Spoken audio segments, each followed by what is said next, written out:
Mike Johnson from Louisiana is a historic figure now. He is the Speaker of the United States House of Representatives. He is a full-fledged religious fanatic, and he does not believe that the American people should be the ones to decide who is the President of the United States. Mike Johnson is different than Kevin McCarthy. McCarthy is a bundle of cynicism. He believes in absolutely nothing but his own power. He's nihilistic in that regard. Now, extremism cannot flourish without cynicism, just like a fish cannot survive without water. Cynicism is a necessary ingredient to bring a demagogic authoritarian movement to life.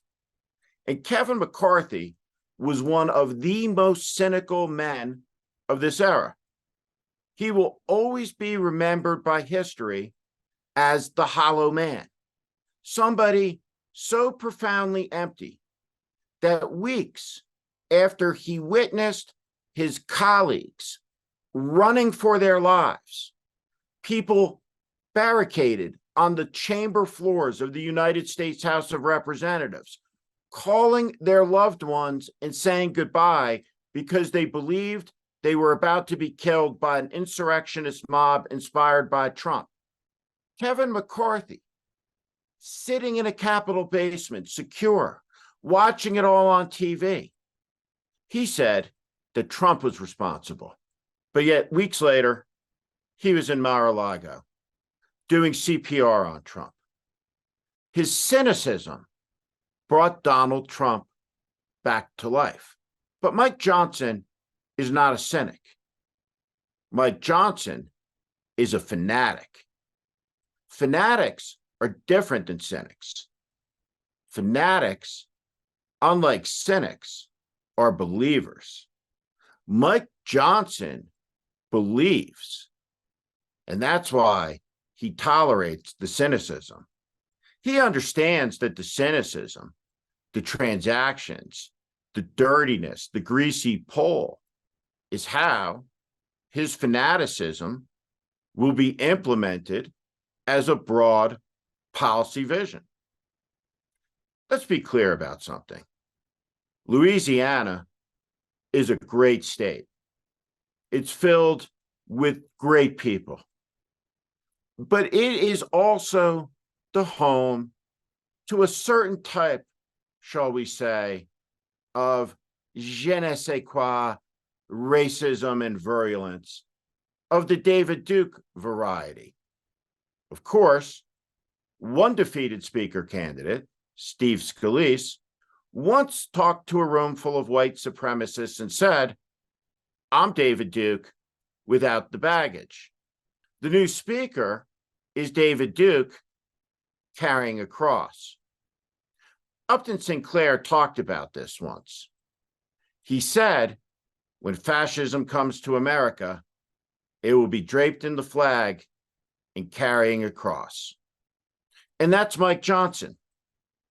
Incredibly, Mike Johnson, after an insurrection incited by Donald Trump that sought to disrupt the greatest legacy in the history of the world, passed down through the generations, the peaceful transition of power in the name of Donald Trump so that he could become our first dictator.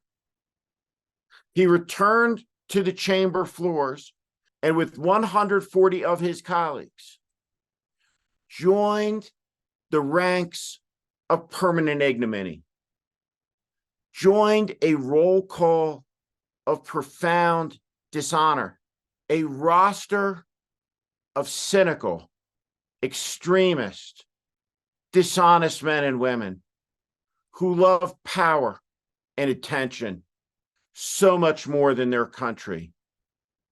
None of them are good Americans. They are terrible patriots. And they have rejected the concepts and ideas and ideals that were brought to life by the American Revolution, redeemed in the Civil War, and ignited again in the great civil rights movement in the 1960s. Cheerleaders for an American despotism and useful idiots for foreign dictators who menace the world and kill and kidnap children.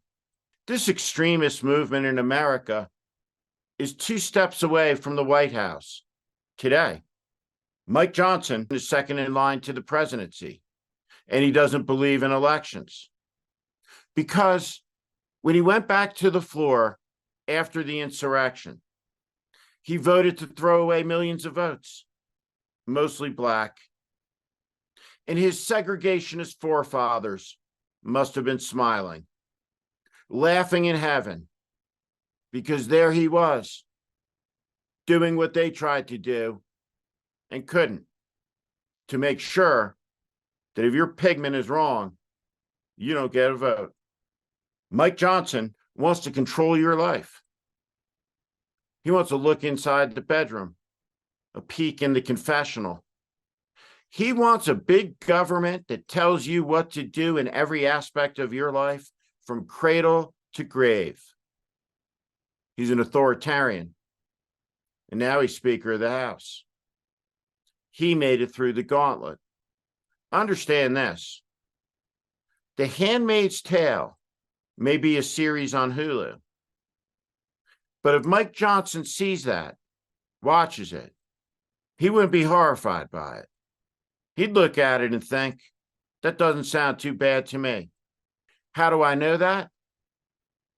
Because you can read in Mike Johnson's words how he feels about our fellow Americans, including the millions and millions of Americans who contribute so much to our country, who just happen to be gay.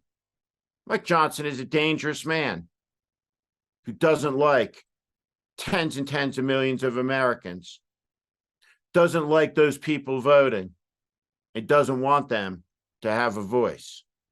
Mike Johnson isn't a cynic like Kevin McCarthy. He's a fanatic. And fanatics, though boosted by cynicism, in the end, are always more dangerous. What is in front of us is metastasizing. Be aware, the danger is here.